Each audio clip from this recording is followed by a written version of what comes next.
Well, hey guys, what's going on out there today? What is happening? It's Brent Abel here, webtennis.com, another episode of What's the Right Shot. Yours truly with the serve. And ironically, this is a point from the finals of the 2023 National Clay Courts in Virginia Beach, Virginia this year, 2023. I think I already mentioned that. But it got rained out this day, right? It was raining cats and dogs out there, so they said, boys, you're going indoors. So sometimes you've got to adjust, right, depending on the conditions. So I'm going to ask you right here, what shot would you play, right? You're going to play an underspin backhand. We already know that. It's not going to be a topspin drive. It's going to be an underspin shot. Are you going to play this up the line? Are you going to go back cross court? Maybe you've sensed that your opponent's moved in. You know, they're kind of halfway between the baseline and the service line, looking to take time away from you with whatever shot you play. And maybe you've decided, you know what, I'm going to slide this thing right down to that opponent's feet. So I want you to be thinking about where your shot choice is. And then the second part of what's the right shot is always, where do you want to move to next? And sometimes where you want to move to next has got to be a consideration of shot choice, because you may have to defend, right? If your opponent guesses where you're going with this shot, you may have to defend, right?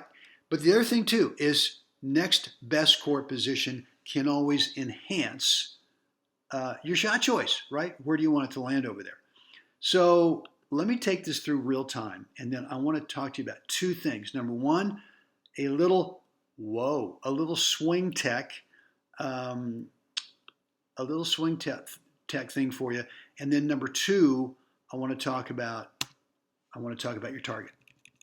So, swing tech wise, I think one of the things that screws us up here with an underspin backhand is we think the opposite of topspin. Topspin we hear is low to high with the swing path. Well, that must mean then that underspin is high to low. And if you get too severe of a swing path going high to low, coming down too severely, you know what happens is that ball ends up just floating over there, and then it doesn't do this. It doesn't skid through the bounce.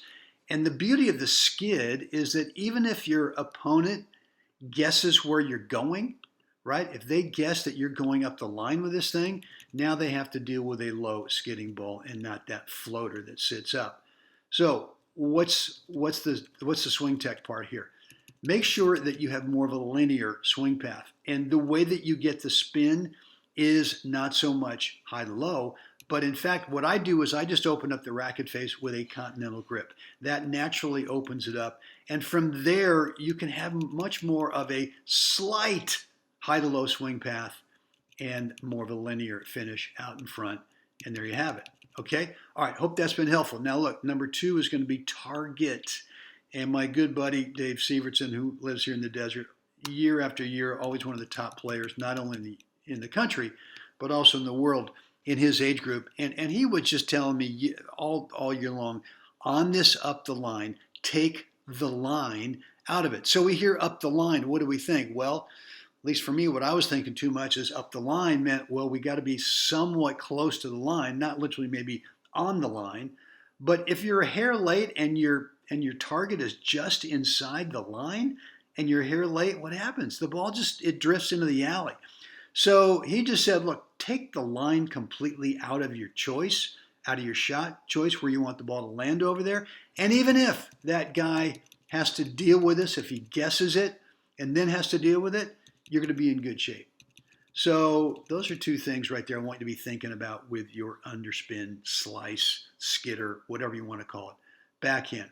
All right, guys, hope this has been helpful. I got a message here coming up for you, just a couple minutes, and it's really for those players, really competitive players, a little obsessed, kind of like me, who love to compete and just want to get a little bit better. I have got a quick question for you. Yeah, right there in front of us.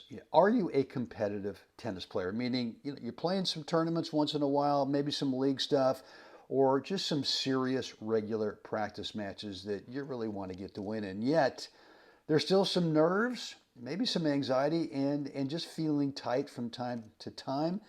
Especially at the end of the sets or the end of the match where we're just coughing up too many leads. Not saying every time, but it's happening often enough that it's really a concern. or maybe just not enough belief in those really close singles and or doubles matches. And for me, it was the same thing until I got really serious about the need for training some mental skills. And when I did, a recent 12-month run, 8 USA gold balls in singles and doubles, an ITF World Doubles title in Mallorca, Spain, and currently ranked USA #1 in both singles and doubles, and ranked in the ITF World #3 singles and #1 doubles. And what I've discovered is there are 5 specific mindset skills that I had to habituate on a daily basis. Didn't take much time, maybe 5 minutes a day, but it's really been the missing piece for me in terms of belief and confidence. And not only me, for a lot of my students as well who struggled with getting tight, getting nervous, blowing leads, and just not getting the win in those really tight matches. What I've got for you is I want to give you one of those mindset skills. It's the 80-20 reality. And if you nail this, I'm telling you, it's gonna make a huge difference in just confidence in your game. There's a link down below. I want you to click it. You'll get immediate access to another video that's going to describe to you what that 80-20 reality is. Right down below, click that link, and I'll see you inside that video.